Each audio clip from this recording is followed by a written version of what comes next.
At first light, a county maintenance truck idled beside a drainage culvert where frost held its breath, and a gloved hand paused over disturbed gravel, knotting a shoeprint too crisp for winter, a stillness too deliberate, and paperwork that would soon bear a name no one expected to see again.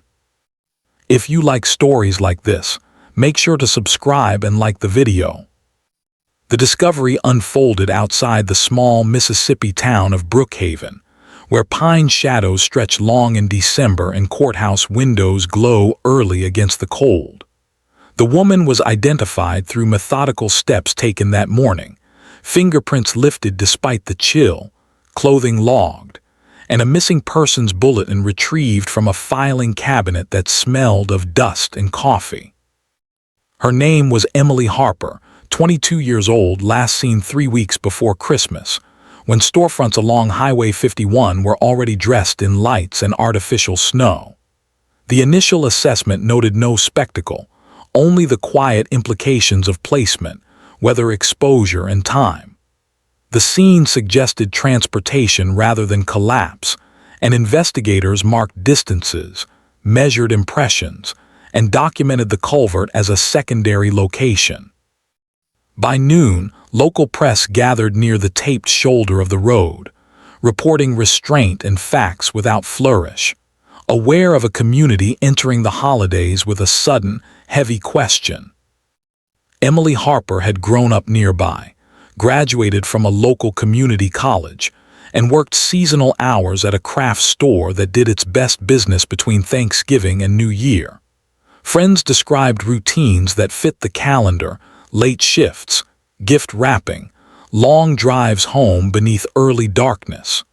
Records showed she left work on a Friday evening in late November and never arrived at her apartment.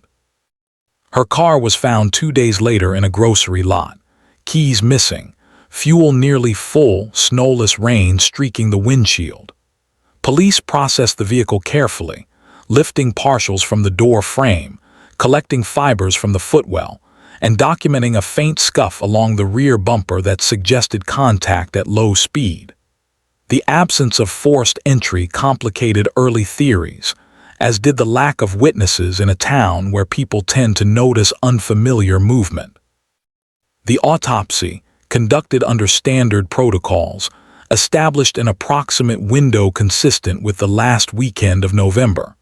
Exposure had altered surface indicators, but internal findings pointed away from accident. The medical examiner recorded restraint marks consistent with soft bindings and noted the absence of defensive injury, suggesting surprise or compliance rather than struggle. Toxicology returned unremarkable. Cause and manner were deferred pending investigation, a careful phrasing that reflected both uncertainty and discipline. Meanwhile, detectives canvassed routes between Emily's workplace, her apartment, and the grocery lot, noting traffic cameras that in 2001 were limited, grainy, and unreliable after dark. Thanksgiving passed under muted conditions. Churches mentioned prayers without names.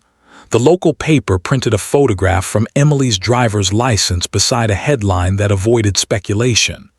Tips arrived unevenly, some earnest, some unhelpful. One reported a pickup idling near the craft store. Another mentioned an argument overheard weeks earlier. Each was logged, each followed to a conclusion or a dead end. Investigators built a timeline from receipts, time cards, and phone records that required subpoenas and patience. Her last confirmed contact was a brief call to her sister, discussing holiday plans and the cost of gasoline. No distress was apparent. By early December, the case shifted into a colder phase. Detectives requested assistance from the Mississippi Bureau of Investigation, adding analysts accustomed to long view work. They reviewed similar cases across counties, looking for patterns that survived scrutiny. A comparable abduction in a neighboring jurisdiction had been resolved years earlier with no overlap in method. Attention returned to proximity and opportunity. The grocery lot where Emily's car was found sat near a service road used by delivery trucks after hours. Tire impressions photographed there were inconclusive, washed by rain. Fibers from the car matched common upholstery sold widely. The partial fingerprint remained unidentified. As Christmas approached, the town's rhythms continued. A parade held, a tree lit on the square, but the investigation pressed on in offices warmed by humming heaters and the smell of copied paper. Detectives interviewed coworkers again, this time reconstructing minute details of the last shift. Emily had closed with one supervisor and one stock clerk. The supervisor's alibi was supported by receipts and witnesses. The clerk had left earlier, documented by time clock. Attention widened to regular customers who lingered, names pulled from loyalty programs and recollection. One man, a contract driver named Thomas Reed, appeared in several memories, offering help carrying boxes, asking about schedules. Reed was 38, lived alone outside town, and worked irregular routes that placed him near the grocery lot. He agreed to an interview and provided an account that placed him home that night, watching television. His vehicle was a light-colored pickup with worn tires. The interview produced no immediate contradiction. Reed consented to photographs of his truck, which showed scuffs consistent with ordinary use. No warrants followed. Christmas Day arrived with a hard frost. Emily's family gathered without her, and the paper ran a small column noting the ongoing investigation. Detectives reviewed what they had and what they lacked. In January, the case cooled further. Reed left the area for contract work downstate. The partial fingerprint was entered into expanding databases without result. Files were boxed and labeled, not closed, placed in a storage room whose metal shelves rang when touched. Years passed with the seasons, Thanksgiving turkeys and New Year fireworks marking time that the case did not.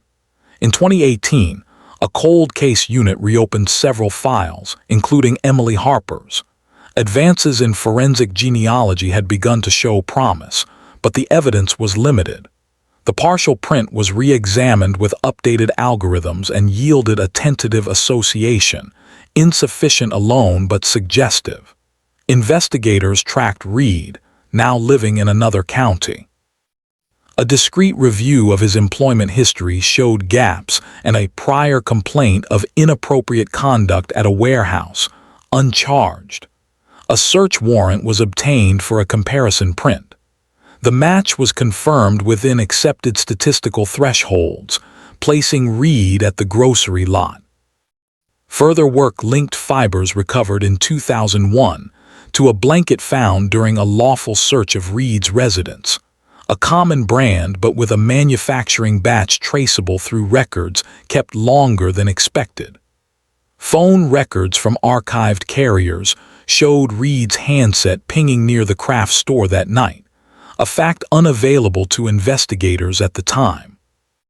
Confronted with the cumulative evidence, Reed was arrested in December, 17 years after Emily Harper vanished, as the town once again prepared for Christmas. The legal process moved deliberately. Charges reflected the evidence, avoiding overreach. In court, the timeline was reconstructed with care, the methods explained without drama. Reed entered a plea after consultation, acknowledging responsibility. The sentence imposed was within guidelines, bringing a formal end to a case that had lingered through many holidays. The aftermath was quiet. A memorial was placed near the culvert, simple and respectful. Files were returned to shelves, now marked resolved. The town continued, older men reading the paper by the courthouse steps, nodding that patience and records had finally done their work. In the weeks following the arrest, investigators reviewed every procedural decision taken in 2001, documenting lessons learned without assigning blame. They noted how seasonal staffing, early darkness, and limited technology had constrained options, and how persistence preserved evidentiary value across years. Emily Harper's case became a reference in training sessions, illustrating how restraint, documentation, and lawful patience could bridge decades. The local press returned to measured reporting, emphasizing process over emotion and accuracy over conjecture. For Emily's family, the calendar shifted. Thanksgiving and Christmas carried different weight, marked by the knowledge that uncertainty had ended, even if loss remained. A scholarship fund was established in her name at the community college she attended, aimed at students working seasonal retail jobs. Town officials approved the placement of a small plaque near the courthouse, not as spectacle, but as record. Traffic continued along Highway 51, trucks passing the service road where evidence once lay, unremarkable and persistent. Within the department, the Cold Case Unit archived its findings with annotations for future review. Digital copies were created, chain of custody reaffirmed, and exhibits returned or disposed of according to policy.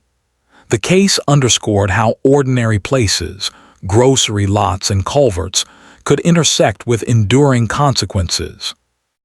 As another new year approached, the town's lights came down, the square emptied, and winter settled back into routine, leaving behind a closed file and a name restored to the public record.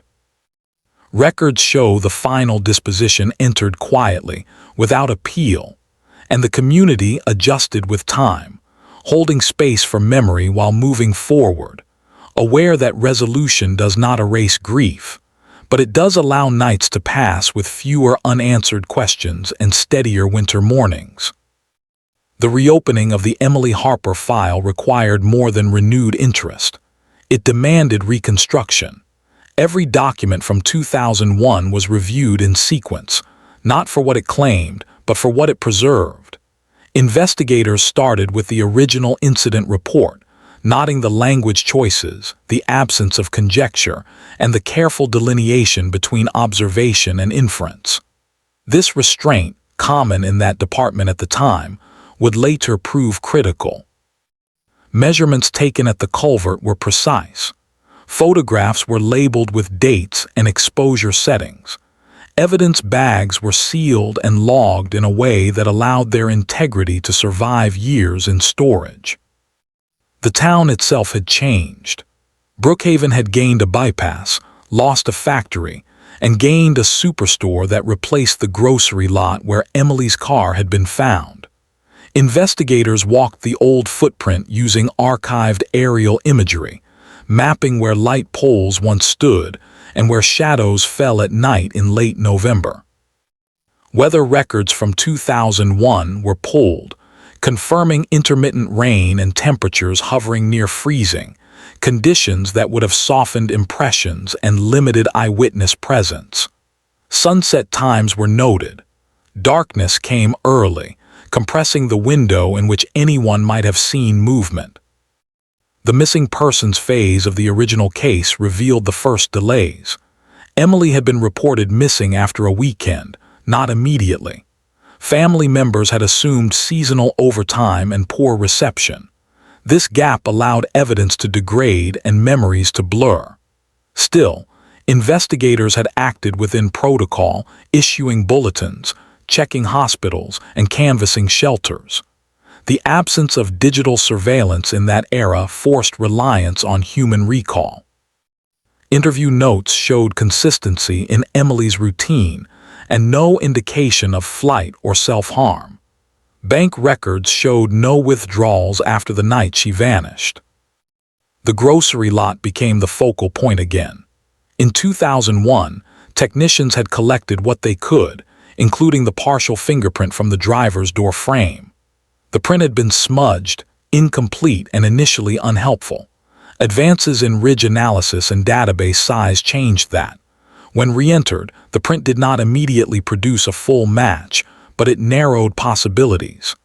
Analysts flagged it for manual review, where subtle ridge flow suggested a right index finger. This detail mattered when investigators later requested exemplar prints from potential subjects. Thomas Reed's name resurfaced not because of suspicion alone, but because of persistence in records.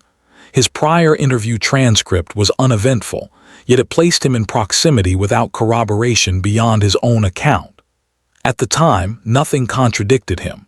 Years later, employment logs showed he had been between routes that week, a fact unknown to detectives then.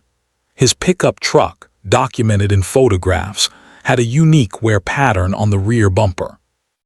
When images were enhanced and compared to the scuff on Emily's car, the alignment was not conclusive, but it was consistent enough to warrant further inquiry.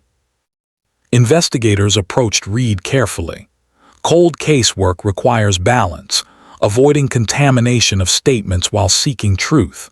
A new interview was scheduled under the guise of updating records. Reed appeared older, heavier, and cautious. He spoke of the past without detail, repeating his earlier account with minor variations typical of memory drift. He denied contact with Emily beyond casual conversation at the store. When asked about his movements, he referenced television programming that did not air that night, an inconsistency noted but not pressed.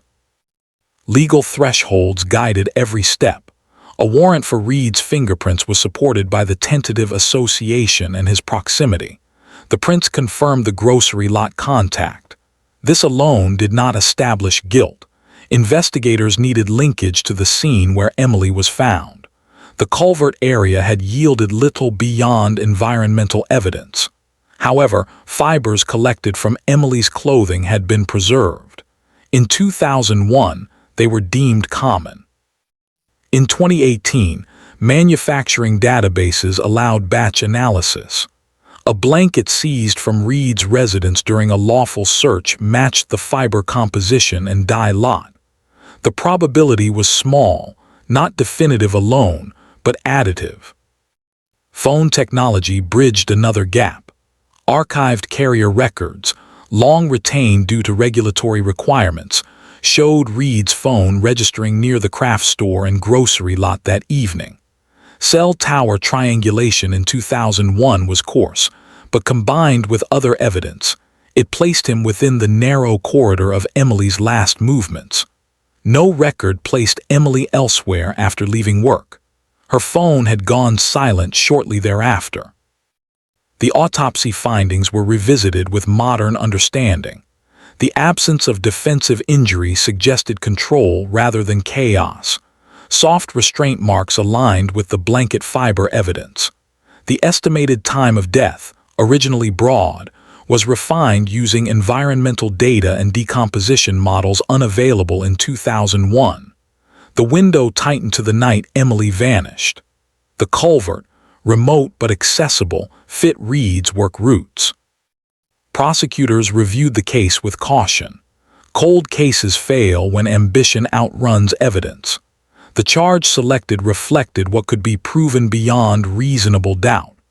Reed was arrested quietly, without spectacle in December when the town again hung lights and prepared for holiday services. The timing was noted but not emphasized by authorities, who understood the optics of restraint. Court proceedings focused on method. Jurors heard how evidence survived, how technology evolved, and how conclusions were drawn incrementally. There was no dramatic revelation, only accumulation. Reed's counsel challenged the age of the evidence and the reliability of memory. The state responded with documentation and expert testimony. The fingerprint match met accepted standards. The fiber analysis was explained in plain terms. Phone records were authenticated. Reed ultimately entered a plea, acknowledging his actions without elaboration. The sentence reflected statutory guidelines in place, accounting for the seriousness of the offense and the passage of time. The judge spoke briefly about accountability and the role of patience in justice.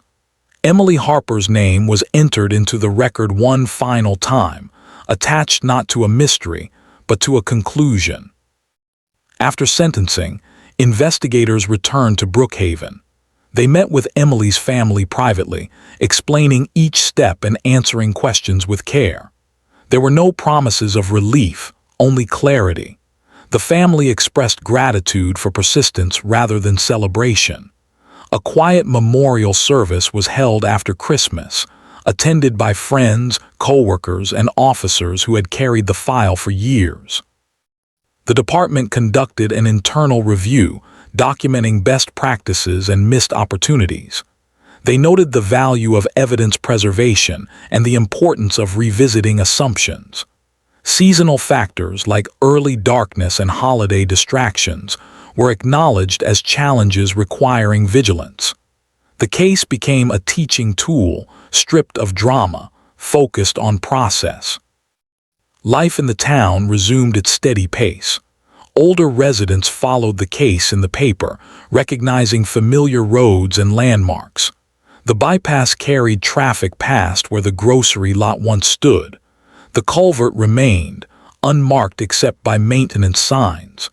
Winter passed into spring, and another Thanksgiving arrived with less uncertainty. In the end, the resolution did not rewrite history. It simply aligned records with reality. Emily Harper's case closed not with noise, but with documentation, lawful procedure, and a community reminded that time does not erase responsibility. The file was marked solved, the evidence cataloged, and the lessons retained as the town moved forward under the same winter skis that had once held their breath. The years between the original investigation and the arrest were not empty. They were filled with administrative work that rarely attracts attention but determines whether a case survives. Evidence technicians rotated, storage facilities changed locations, and databases migrated formats. Each transition risked loss. In Emily Harper's case, inventory logs showed diligence.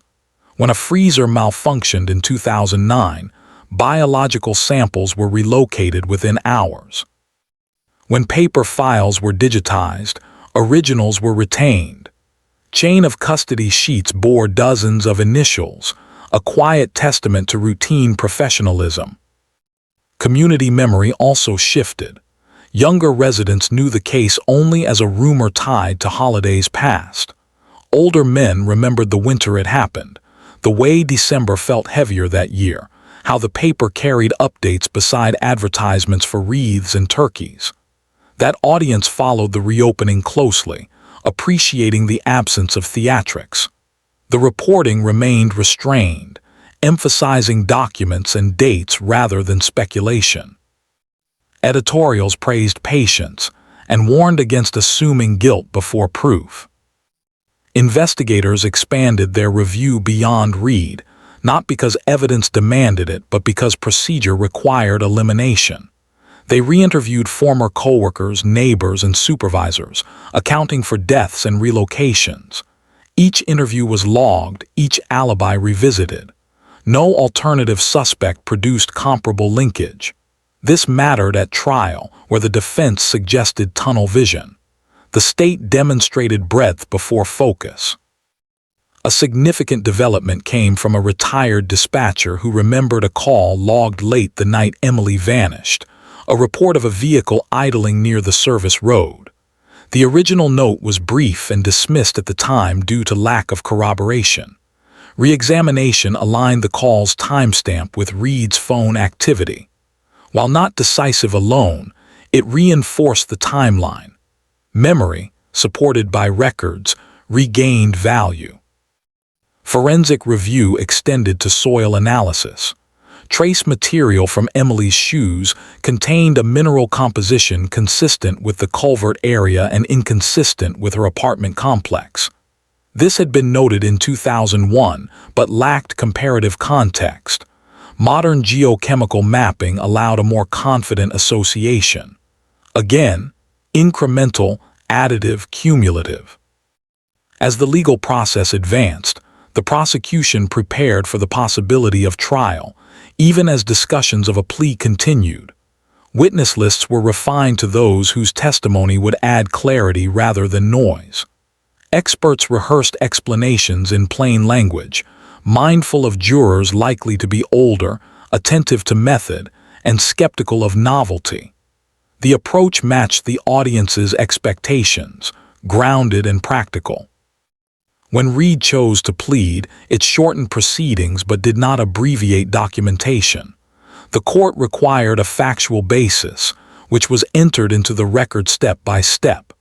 Reed acknowledged transportation of Emily after her shift, restraint, and abandonment of her vehicle. He did not elaborate on motive, and the court did not require it. The focus remained on actions and evidence. Sentencing included victim impact statements submitted in writing. Emily's family avoided rhetoric, speaking of routine and absence, of holidays marked by an empty chair. The judge acknowledged the restraint, noting that the law addresses conduct, not grief, but that recognition matters. The sentence imposed ensured Reed would not return to the community. Afterward, attention turned to how the case would be remembered. The department declined to name the culvert or install signage, preferring to avoid transforming a site into a destination. Instead, records were made accessible for study.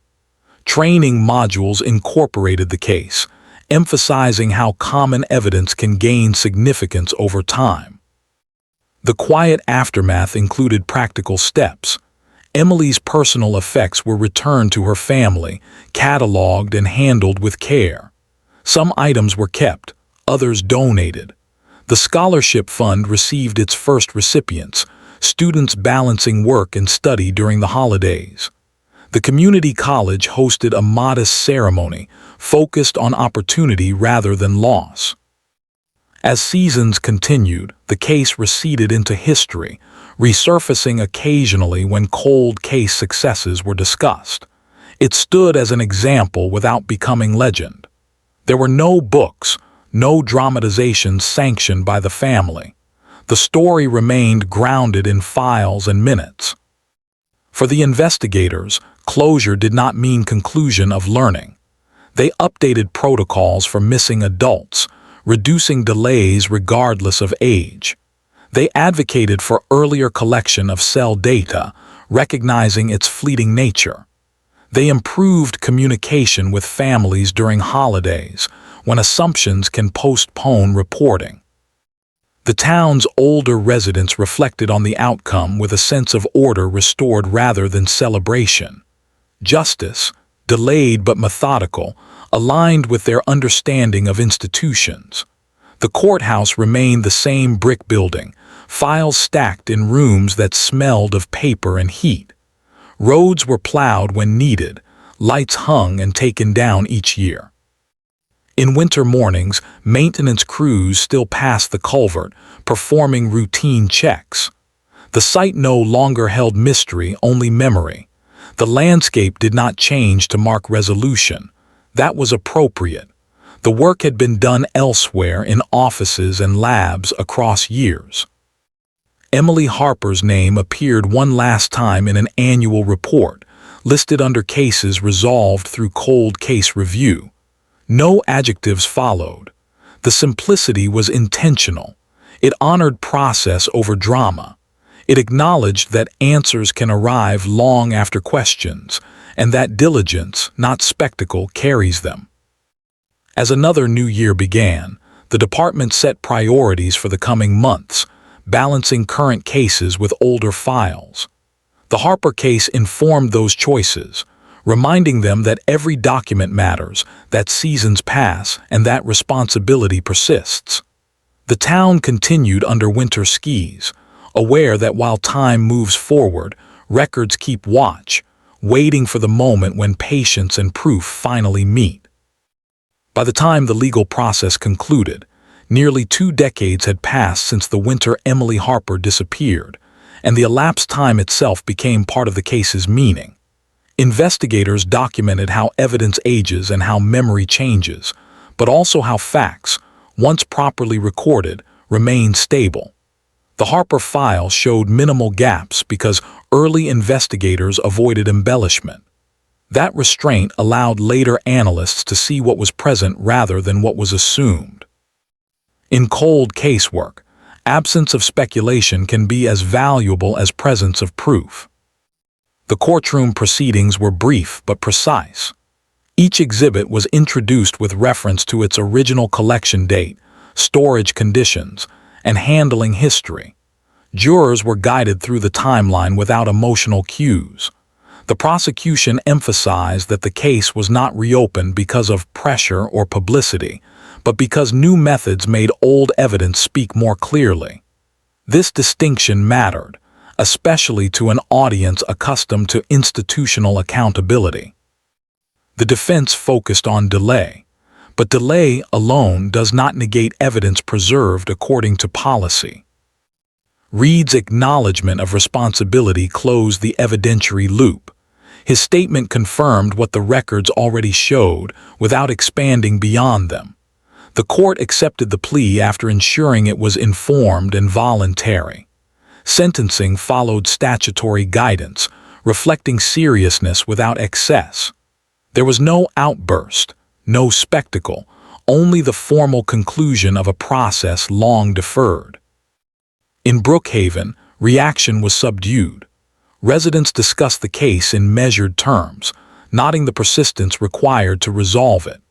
Local radio carried a short segment summarizing the outcome, framed around procedure rather than personality.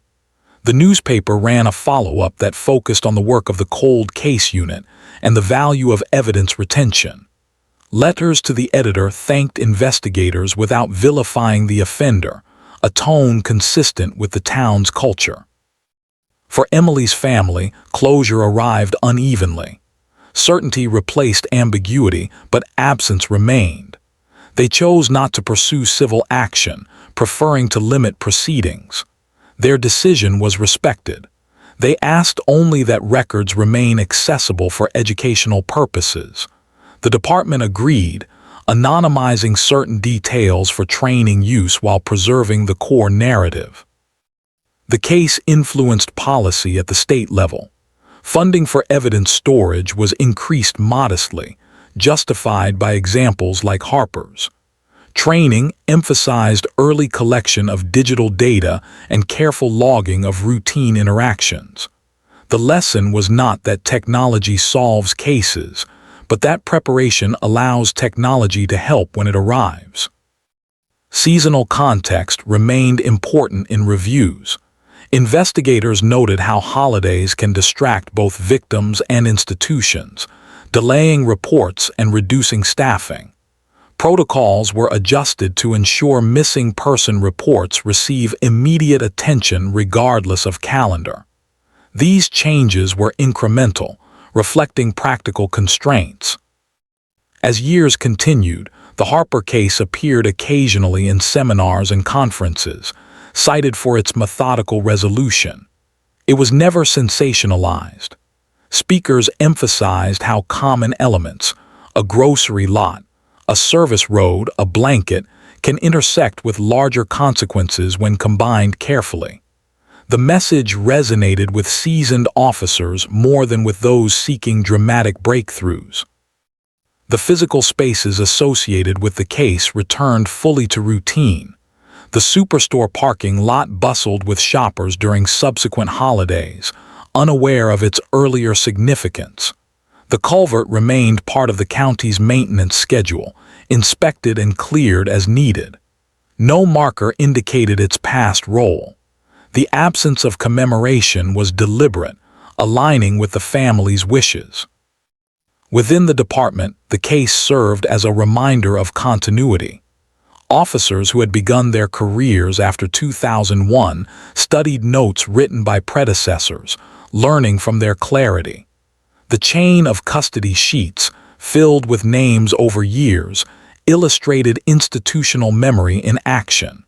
Responsibility was shared across time. The resolution also tempered expectations. Not every cold case yields to new methods. Many remain unresolved despite diligence.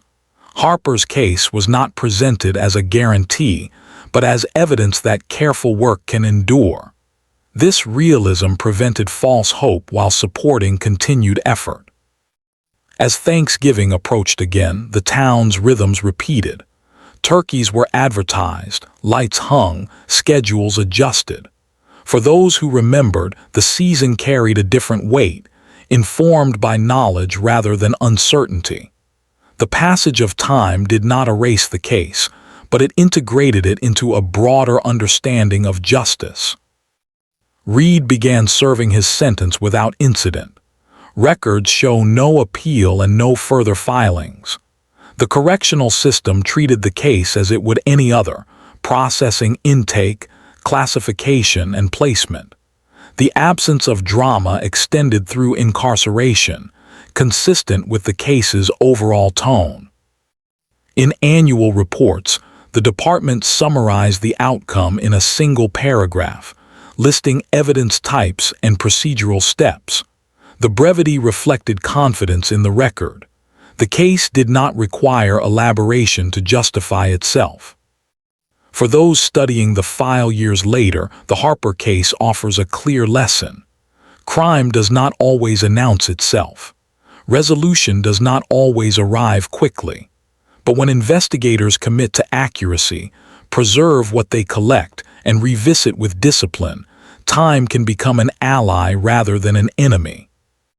Winter mornings in Brookhaven continue as before, cold air settling over roads and offices opening early. Files are retrieved, reviewed, and returned.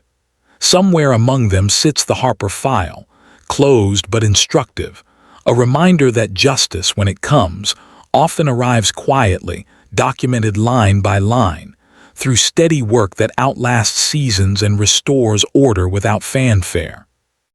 The final phase of the Emily Harper case unfolded without ceremony, which in many ways defined its conclusion.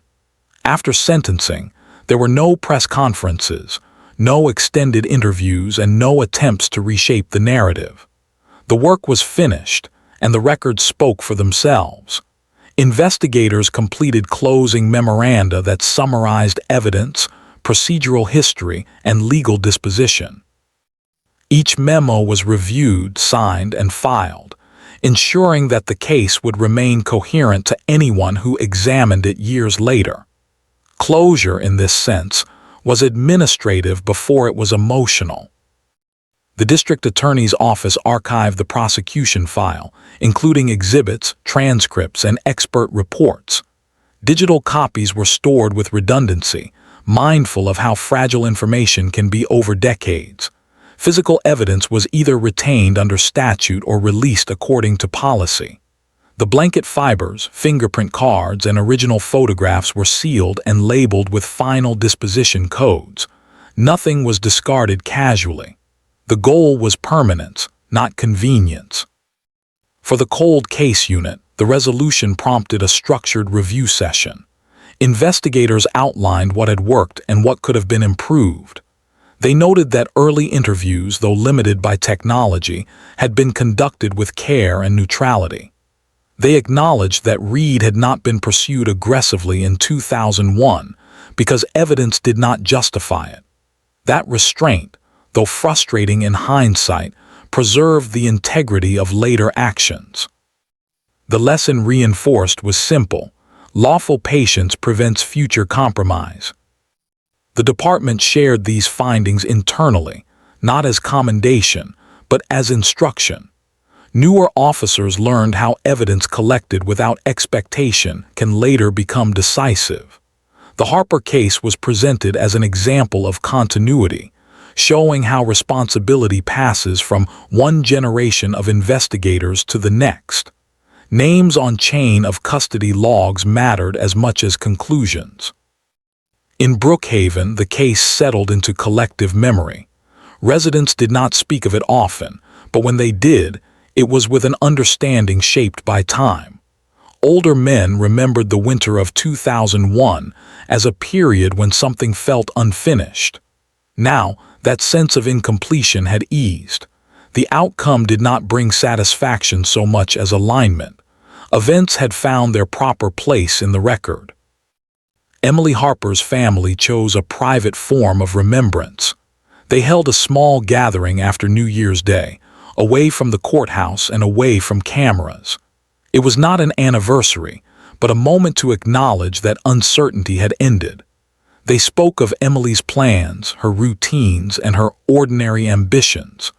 The scholarship fund continued quietly, its recipients unaware of the case details unless they sought them out. The community college incorporated a brief mention of Emily's story into an orientation session on campus safety and awareness during late work hours. The presentation avoided fear-based messaging, focusing instead on practical considerations and the importance of timely reporting. The goal was prevention without alarm. Season after season passed. Thanksgiving dinners were held. Christmas lights were hung and removed. New Year calendars turned. With each repetition, the case receded further into history, its sharp edges softened by resolution. It no longer surfaced as a question, only as a reference. For those in law enforcement, the case reinforced a professional ethic often discussed, but rarely demonstrated so clearly. Justice does not always arrive swiftly. Sometimes it depends on decisions made long before solutions are possible. The preservation of evidence, the clarity of notes, and the refusal to speculate all contributed to an outcome no one could have predicted in 2001. Thomas Reed remained incarcerated, his case progressing through the correctional system like any other. There were no special filings, no public statements. His name appeared in records, linked permanently to Emily Harper's, but without narrative flourish. The law addressed conduct and consequence, and then moved on.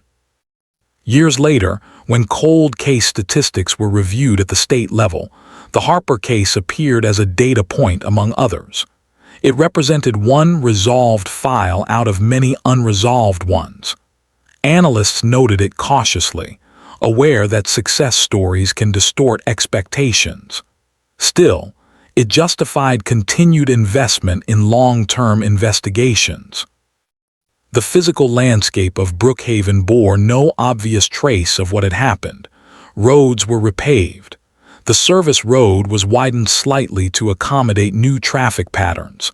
The culvert remained unchanged, part of routine infrastructure.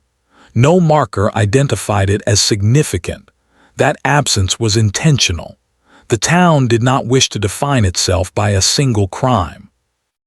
Local archives preserved the newspaper articles from both 2001 and 2018, filed under separate headings that now pointed to the same conclusion.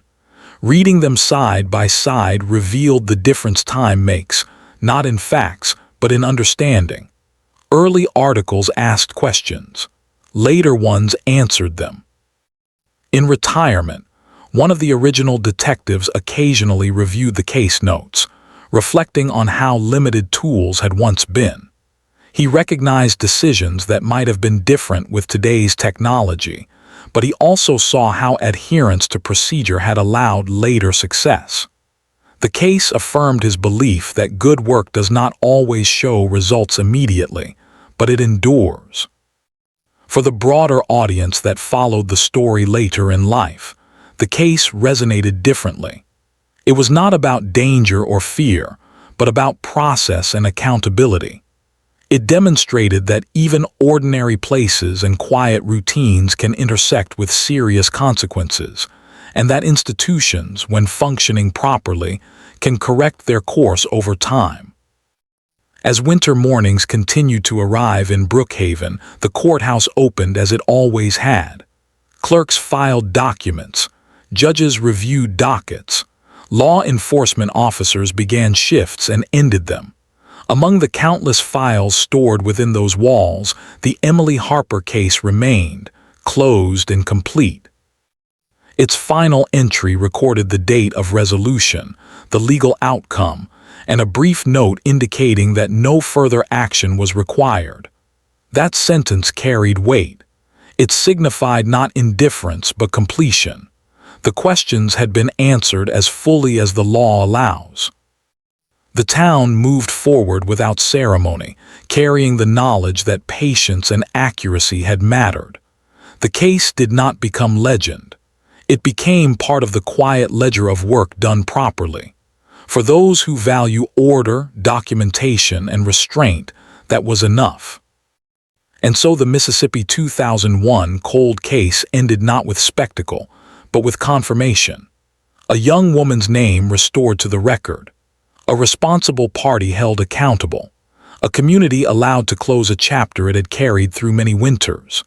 Justice arrived late, but intact, leaving behind a settled file, a quieter season, and the enduring reminder that time does not defeat truth when truth is preserved carefully and pursued without compromise.